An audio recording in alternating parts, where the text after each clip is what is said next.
Hello everyone. Welcome welcome, स्वागत है सभी का आपके अपने चैनल दैट इज प्रेपडेक्स। बात तो बस जिद की है।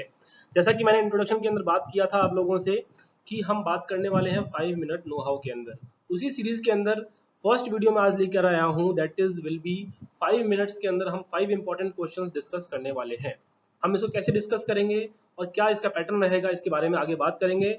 उससे पहले सभी लोगों से रिक्वेस्ट है कि इस वीडियोस को फटाफट से लाइक कर दीजिए, शेयर कर दीजिए और आपके जो भी डाउट्स हैं, जो भी आपके रिक्वायरमेंट्स हैं, डिस्कशंस करने हैं, वो आप कमेंट सेक्शन के अंदर कर सकते हैं। जो मैं यहाँ पे आज इंपॉर्टेंट पॉइंट्स जैसे डिस्कस करने वाला हूँ वो ऐसा रहेगा कि आपके पास आज 5 क्वेश्चंस हैं, सारे स्ट्रेंथ ऑफ मटेरियल्स के ऊपर है। ड्यूरेशन रहेगा 5 मिनट, जैसा कि मैंने आप लोगों को बताया था कि पूरा जो कंटेंट है आपका 5 मिनट के अंदर फिनिश हो जाएगा। आपको अटेम्प्ट करने के लिए यहाँ पे हर एक क्वेश्चन के अंदर 30 सेकेंड्स दिए जाएंगे, that will be around 2.5 minutes. और मैं उस 30 सेकेंड्स के बाद उस क्वेश्चन को डिस्कस करूंगा, उसका सॉल्यूशन डिस्कस करूंगा। फिर आप चेक कर सकते हैं कि आपका जो आंसर था, जो आपने गेस किया था या आपने सोचा था, वो सही है कि नहीं। गलत हुआ तो क्यों हुआ उसको डिस्कस करिए और उसको नोट डाउन करिए। जो भी डाउट रहेंगे, डिस्कशंस रहेंगे, वो मैं कमेंट सेक्शन के अंदर आप लोगों से डिस्कस कर लूंगा। यूनिक क्वेश्चंस आपको हर टाइम मिलेंगे इस सीरीज के अंदर। यूनिक क्वेश्चंस लाने की मैं हर बार कोशिश करूंगा। अगर आपको फर्दर कोई डिस्कशन करना है तो आप मेरे टेलीग्राम चैनल पर डिस्कस कर सकते हैं।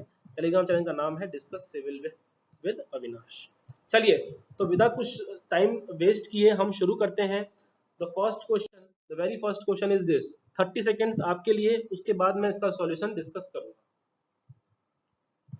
सिंपल क्वेश्चंस हैं, 3 स्टेटमेंट्स हैं और आपको बताना है कि इनमें से करेक्ट ऑप्शन कौन सा है।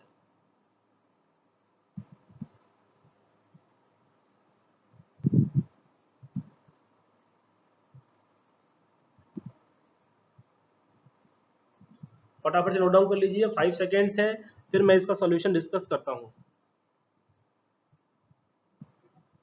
चलिए, क्वेश्चन क्या था हमारे पास कि हमको 3 स्टेटमेंट दिए हुए हैं और करेक्ट ऑप्शन बताना है। पहला ऑप्शन क्या बोल रहा है, stress is the fundamental behaviour. क्या ये सही है? बिल्कुल गलत है। क्यों? क्योंकि strain is the fundamental behaviour, जिसके कारण क्या होता है, स्ट्रेस प्रोड्यूस होता है किसी भी ऑब्जेक्ट के अंदर। तो पहला ऑप्शन यहाँ पे गलत हो गया, पहला ही ऑप्शन गलत हो गया। चलिए आगे देखते हैं।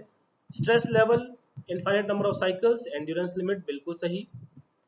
For the isotropic linear elastic material, independent elastic constant कितने होते हैं? 2 होते हैं। Second and third option is correct, that is option B is the correct answer. चलिए next question. 30 second starts. Easy question, eccentricity के बारे में पूछा गया है।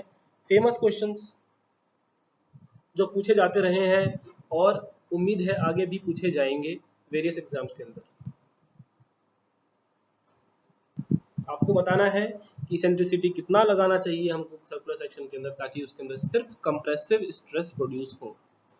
In case of circular section याद रखिए। चलिए फटाफट से, चलिए सर्कुलर सेक्शन के अंदर क्या होता है, याद है सबको, that is D/4 rule. D/4 rule का मतलब क्या हुआ कि इसका जो डाया है वो कितना होना चाहिए, D/4। तो इसेंट्रिसिटी कितनी हो सकती है सेंटर से, will be equal to radius, that is D/8। the correct answer is option C। option C is the correct answer। चलिए third question, which of the following is not correct? not correct, simple questions, Euler theory का assumption।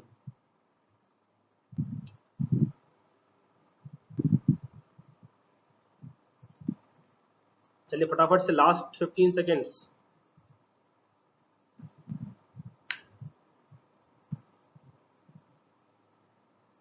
चलिए चलिए discuss कर लेते हैं, easy question, ठीक है।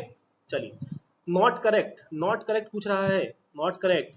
Option देखेंगे ध्यान से तो शुरुआत के 3 बिल्कुल सही हैं, लास्ट ऑप्शन गलत है। क्यों? शॉर्ट कॉलम के लिए नहीं होता है, लॉन्ग कॉलम के लिए होता है। Long column and buckling failure के लिए अप्लाई करते हैं हम यूलर्स थ्योरी को। चलिए fourth question, maximum shear stress in case of thin sphere. Thin sphere के अंदर ध्यान रखिए, थिन स्फीयर है, मैक्सिमम शियर स्ट्रेस पूछा है, फटाफट से।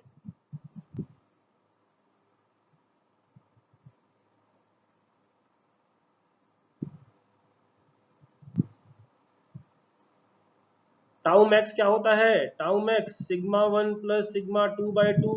सिग्मा क्या होता है, PD/4T डिवाइड बाय 2, क्या हो जाएगा, PD/8T। Correct answer is D, correct answer is D. फटाफट से last question, which of the following is not correct. Time हो रहा है, फटाफट से चलिए।